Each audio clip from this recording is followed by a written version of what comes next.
अभी आप बताइए क्या कुछ। हमारा बहुत बड़ा मुद्दा है। हमारा देश का मुद्दा देश की सुरक्षा, देश की सम्मान, देश की समृद्धि के साथ जुड़ा हुआ है। आप कैसे करोगे हमारा कोई मुद्दा नहीं है? क्या मांगे क्या लेकर आए? यहाँ पर हमारी ये मांगे हो रही हैं कि जो इंडिया गठबंधन है, जो इंडी गठबंधन बना है, ये गठबंधन ये ठगबंधन है। इसमें चोर चोर मौसेरे भाई सारे एक हो गए हैं और आप कह रहे हो हमारा कोई मुद्दा ही नहीं है। जब देश के सारे गद्दार एक होने लगे तो समझ जाओ राजा हमारा जो है सही तरीके से काम कर रहा है। हम देख रहे हैं किस प्रकार से राहुल गांधी जी का मैनिफेस्टो, कांग्रेस का मैनिफेस्टो आया है। उस मैनिफेस्टो के अंदर पहले तो ये जाति जनगणना की बात कर रहे थे। जाति जनगणना इनकी जब सफल नहीं हुई है तो हिंदुओं को जातिवाद में तोड़ने की बात कर रहे हैं। इतने समय के बाद हिंदू एकत्रीकरण हुआ है, 500 वर्षों के बाद प्रभु श्री राम का मंदिर बना और आप कह रहे हो हमारा कोई मुद्दा ही नहीं है।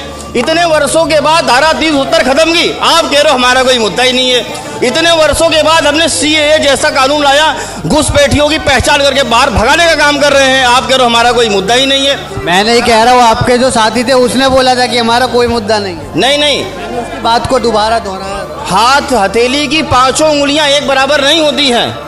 हो सकता है किसी के पास अल्प ज्ञान हो, किसी के पास सामान्य ज्ञान हो, किसी के पास बहुज्ञान हो। तो आप एक व्यक्ति की इंटरव्यू करके सारी भीड़ की समीक्षा नहीं कर सकते हैं, ठीक है। अगले क्या कुछ कदम रहने वाले, क्योंकि वहां जाओगे तो डिटेन कर। अगला हमारा सिर्फ यही कदम है, अब की बार 400 पार। हमारा यही कदम है, अब की बार 400 पार। और 400 पार भी इसलिए क्योंकि इंदिरा गांधी जो थी उन्होंने 414 सीट लाके ऐतिहासिक दर्ज की थी।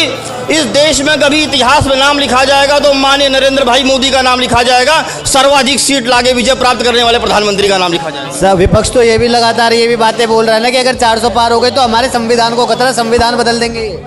सर ऐसी कोई बात नहीं है, क्योंकि हम पढ़े लिखे युवा हैं। हम कन्हैया कुमार की विचार में आने वाले युवा नहीं है। संविधान बदलने के लिए संविधान के अनुच्छेद नंबर 368 जो साउथ अफ्रीका से लिया गया है उसमें संशोधन करने पड़ते हैं। संविधान के संशोधन करने के लिए 3 प्रक्रिया होती है, एक 2/3 बहुमत और दूसरा 2/3 प्लस आधे से अधिक राज्यों का समर्थन। और संविधान बदलना हमारे संविधान के मूल ढांचे में आता है, जो केशवानंद भारती के बयान में कहा गया है कि मूल ढांचे को बयान नहीं किया जा सकता। तो संविधान बदलना नामुमकिन है, क्योंकि हम स्वयं यहाँ संविधान की रक्षा के लिए खड़े हैं। शुक्रिया हमसे बात करने के लिए। तो अभी आपने देखा सुना, हमने जो यहाँ पर आए हुए कार्यकर्ता थे उनसे बातचीत करी। उनसे बातचीत के दौरान हमने यही जाना कि जो ये जो राहुल गांधी के विरोध में जो ये नारेबाजी हो रही है, अब आने वाले अगले जो क्या कुछ कदम होने वाले हैं, क्या पुलिस इन्हें डिटेन करेगी या नहीं, ये देखने वाली बात रहती है। फिलहाल के लिए बस इतना ही। कैमरा पर्सन आशीष के साथ मैं अभिषेक, दैनिक खबर लाइव, दिल्ली।